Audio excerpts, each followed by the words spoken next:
శ్రోతలందరికీ స్వాగతం. ఈరోజు మనం ధ్యానంలోకి లోతుగా వెళ్తున్నాం, కాని ఒక విచిత్రమైన కోణంలో.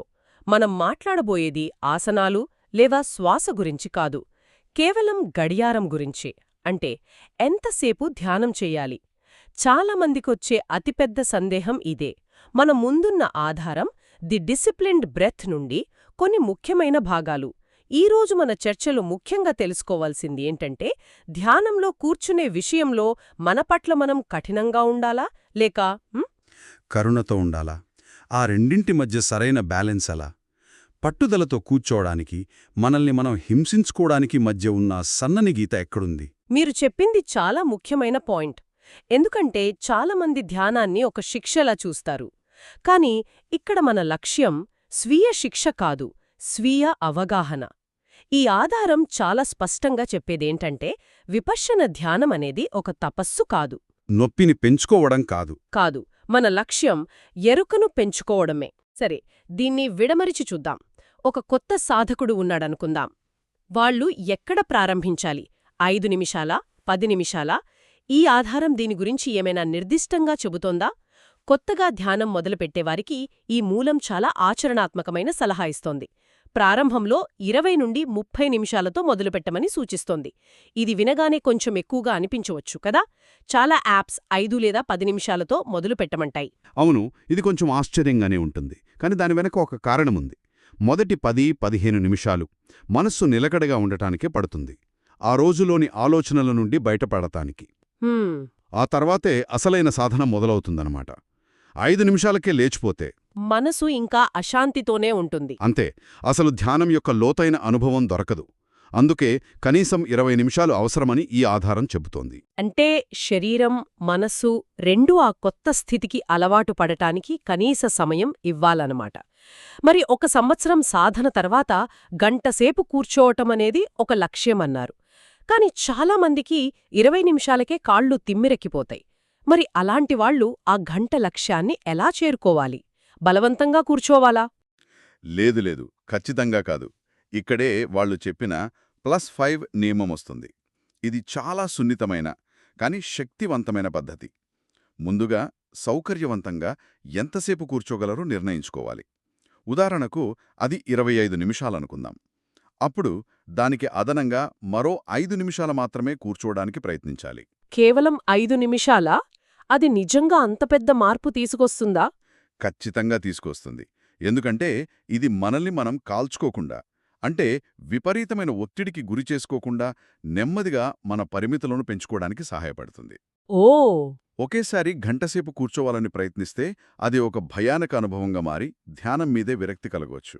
నిజమే. కానీ ఈ 5 నిమిషాలు మనల్ని మన కంఫర్ట్ జోన్ నుండి కొద్దిగా బయటకు నెడతాయి, కానీ భరించలేని నొప్పిని కలిగించవు. ఇది ఓర్పును నెమ్మదిగా స్థిరంగా పెంచే ప్రక్రియ. ఈ 5 నిమిషాలు అనే ఆలోచనే ఒక ఆసక్తికరమైన ప్రశ్నను రేకెత్తుస్తోంది. అసలు మనం ఎంతసేపు కూర్చోవాలి అనే నిర్ణయం ఎప్పుడు తీసుకోవాలి? ఎందుకంటే ఆ 5 నిమిషాలు నరకంలా అనిపించినప్పుడు, సరే ఈ రోజుకి చాలు అని మధ్యలో లేచిపోవాలనే ఆలోచన రావడం సహజం. దీని గురించి ఈ ఆధారం ఏం చెబుతోంది? ఇది చాలా కీలకమైన పాయింట్. ధ్యానం ప్రారంభించే ముందే సమయాన్ని నిర్ణయించుకోవాలని ఈ ఆధారం నొక్కి చెప్తోంది. ముందేనా? అవును, దీనొక మానసిక ఉచ్చు అని హెచ్చరిస్తోంది. ఎందుకంటే ధ్యానంలో ఉన్నప్పుడు ఆ నిర్ణయం తీసుకుంటే మనసులో కొద్దిగా అశాంతి లేదా శరీరంలో చిన్న అసౌకర్యం కలగగానే ఆ బలహీనమైన క్షణంలో మనం సరే ఈరోజుకి చాలు అని లేచిపోతాం. నిజమే, ఇది నేను కూడా అనుభవించాను. టైమర్ పెట్టుకోకపోతే 5 నిమిషాలకే అరగంట అయిపోయిందేమో అనిపిస్తుంది. మనసు సమయం విషయంలో అంతలా మోసం చేస్తుంది. కరెక్ట్. ఆ అశాంతిని, ఆ అసౌకర్యాన్ని గమనించడమే మనం నేర్చుకోవాలనుకుంటున్న ముఖ్యమైన విషయాలలో ఒకటి కదా. ఖచ్చితంగా. దానికి అవకాశం ఇవ్వకుండా లేచిపోతే సాధన యొక్క ముఖ్య ఉద్దేశమే దెబ్బతింటుంది. అలాగే గడియారం చూడడం గురించి కూడా ఒక బలమైన హెచ్చరిక ఉంది. ప్రతి 2 నిమిషాలకు సమయం చూసుకుంటే ఏకాగ్రత పూర్తిగా పోతుంది, ఆందోళన మొదలవుతుంది. అది ధ్యానం కాదు, గడియారం చూడటం మాత్రమే అవుతుంది. అంతే. అందుకే ఒక అలారం పెట్టుకుని ఆ తర్వాత గడియారాన్ని పూర్తిగా మర్చిపోవాలి. కాని అది కొంచెం కఠినంగా అనిపించడం లేదా? ఒకవేళ ఆ రోజు మనస్సు అస్సలు బాగోలేకపోతే, ఆఫీస్లో చాలా ఒత్తిడి ఉంటే, బలవంతంగా కూర్చోవడం వల్ల ధ్యానం మీద విరక్తి కలగదా? ఎప్పుడు మనల్ని మనం పుష్ చేసుకోవాలి, ఎప్పుడు మన పట్ల మనం దయగా ఉండాలి, ఆ గీత ఎక్కడ గీయాలి? అద్భుతమైన ప్రశ్న. దీనికి సమాధానం స్థిరత్వంలో ఉంది. స్థిరత్వం అనేది వ్యవధి కంటే ముఖ్యం అని ఈ ఆధారం చెబుతోంది. ఓ మీరు చెప్పినట్టు కొన్నిసార్లు గంటసేపు కూర్చోవటం శారీరకంగా సాధ్యం కాకపోవచ్చు. ఆ రోజు పూర్తిగా మానేయడం కంటే కనీసం 10 నిమిషాలు కూర్చోవడం కూడా చాలా ప్రయోజనకరం. హ్మ్, ఇది సంగీతం నేర్చుకోవటం లాంటిది. రోజు 15 నిమిషాలు సాధన చేయడం, వారానికి ఒకసారి 2 గంటలు చేయడం కంటే చాలా ఉత్తమం. రోజూ ఆ చాప మీద కూర్చుని సాధన చేయడం అనేది ఒక అలవాటుగా మారాలి. అంటే ముందుగా నిర్ణయించుకున్న కనీస సమయానికి కట్టుబడి ఉండాలి. కానీ ఆ కనీస సమయం వాస్తవికంగా ఉండాలి. ఆ సమయంలో వచ్చే అశాంతిని ఎదుర్కోవాలి.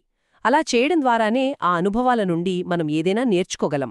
అవును, లేకపోతే అసౌకర్యం వచ్చిన ప్రతిసారి మనం పారిపోతూనే ఉంటాం. సరే, ఇప్పుడు అందర్నీ వేధించే పెద్ద సమస్యకు వద్దాం.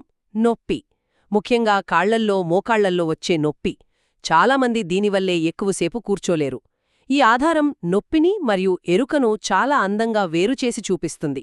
విపశ్యన అనేది నొప్పి కోసం కాదు, ఎరుక కోసం అని స్పష్టం చేస్తుంది. అవును, కొంత అసౌకర్యం లేదా నొప్పి సహజం, ముఖ్యంగా ప్రారంభంలో. దానికి వెంటనే ప్రతిస్పందించి భంగిమ మార్చకుండా దాన్ని ఎరుకతో ఒక పరిశీలకుడిలా గమనించమని ప్రోత్సహిస్తుంది.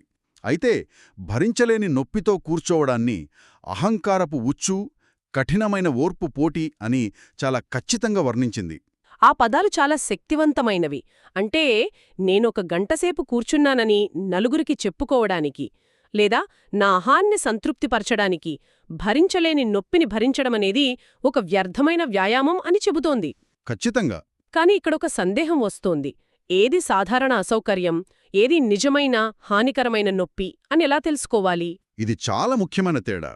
ఈ ఆధారం దాని గురించి సూచనలిస్తుంది.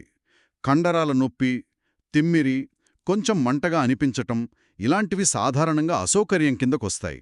హ్మ్, వీటినే మనం ఎరుకతో గమనించవచ్చు. కాని కీళ్లలో, ముఖ్యంగా మోకాళ్లలో సూదులతో గుచ్చినట్టు పదునైన నొప్పి వస్తే అది ప్రమాదకరం కావచ్చు, అది నరాలకు సంబంధించిన నొప్పి కావచ్చు. అలాంటి నొప్పి వచ్చినప్పుడు నెమ్మదిగా ఎరుకతో మన భంగిమను మార్చుకోవాలి. అంటే స్వీయ హింస ఎప్పటికీ లక్ష్యం కాదు. ఎప్పటికీ కాదు. అయితే సాధారణ అసౌకర్యాన్ని లేదా అశాంతిని తట్టుకుని కూర్చోవడం వల్ల అసలు ప్రయోజనమేమిటి? మనం ఎందుకలా చేయాలి? కేవలం ఓర్పును పెంచుకోడానికేనా? కాదు. ఇక్కడే అసలు రహస్యముంది. మనం ఆ చిన్నపాటి అసౌకర్యాలను, ఆందోళనలను, అశాంతిని కేవలం గమనిస్తూ వాటికి ప్రతిస్పందించకుండా కూర్చున్నప్పుడు ఆ ప్రేరణలు బోలు అని మనం గ్రహిస్తాం. బోలు. అవును, బోలు. అంటే అవి వస్తాయి, కాసేపు ఉండి వెళ్ళిపోతాయి. అవి మనపై ఎలాంటి శాశ్వత పట్టును కలిగి ఉండవు. ఈ ప్రత్యక్ష అనుభవం ద్వారా మన రోజువారీ జీవితంలో కూడా మనల్ని నియంత్రించే ప్రేరణల యొక్క నిజ స్వరూపాన్ని, వాటి శక్తిహీనతను మనం అర్థం చేసుకుంటాం. క్రమశిక్షణ అనే అదో వేదాని చాలామందికి బడిలో మాస్టారు బెత్తంతో కొట్టడం గుర్తొస్తుంది. ఒక రకమైన ప్రతికూల భావన కలుగుతోంది. కానీ ఈ ఆధారం స్వీయ క్రమశిక్షణకు ఒక కొత్త, అందమైన అర్థాన్నిస్తోంది. నిజమే. స్వీయ క్రమశిక్షణకు మరో పదం సహనం అని చెబుతుంది. సహనం. అవును, పేషెన్స్. ఇది అద్భుతమైన వ్యాఖ్యానం. ఇది మనల్ని మనం శిక్షించుకోవడం కాదు, మన ప్రేరణల బోలు అరుపులు వెనుక ఉన్న నిజాన్ని చూసే నైపుణ్యం. బోలు అరుపులు. మన కోరికలు, మన అశాంతి మనపై అరుస్తాయి, కాని వాటికి నిజమైన శక్తి లేదు.